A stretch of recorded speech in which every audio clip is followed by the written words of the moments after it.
ఆచి చికెన్ మసాలా. వరంగల్ త్రిశక్తి పీఠం దగ్గర ఉద్రిక్త వాతావరణం తలెత్తింది. గోపాలస్వామి గుడి దగ్గర భారీగా మోహరించారు పోలీసులు. గుడి ప్రహారీ కూడా కూల్చివేత వివాదంలో మంత్రి కొండా సురేఖ వర్సెస్ ఎమ్మెల్సీ బసవరాజు సారయ్యగా అన్నట్టుగా సిచ్యువేషన్ మారింది. హైకోర్టు ఆదేశాలతో గుడి ప్రహారీ కూల్చివేతకు నోటీసులు జారీ చేసింది జీడబ్ల్యూఎంసీ. గుడి దగ్గర భక్తులు, హిందూ సంఘాలు ఆందోళన వ్యక్తం చేస్తున్నారు. తనపై కక్ష సాధింపు చర్యల్లో భాగంగానే ఈ గుడి కూల్చివేతకు కుట్రలు చేస్తున్నారు అంటున్నారు ఎమ్మెల్సీ బసవరాజు సారయ్య. చేతనైతే తనతో తేల్చుకోవాలి, కానీ దేవాలయాల జోలికి వెళ్లడం ఏంటి అంటూ ఆగ్రహం వ్యక్తం చేశారు. మంత్రి కొండా సురేఖపై బసవరాజు సారయ్య పరోక్ష వ్యాఖ్యలు చేశారు.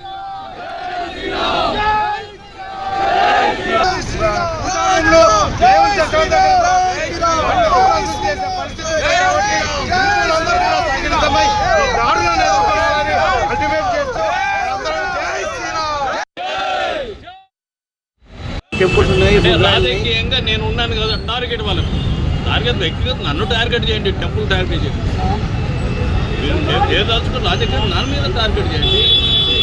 నా తప్పు ఒప్పులు నేను లోపాలంటే నన్ను వ్యక్తిగతించి నన్ను చట్టపరంగా నా వ్యాఖ్యలు తీసుకోండి, చట్టపరంగా నా వ్యాఖ్యలు తీసుకోండి. టెంపుల్ కావు కదా, కక్ష నా మీద ఉంటే టెంపుల్ ఎందుకు? నా వ్యక్తిగత అభిప్రాయం చెప్తుంది.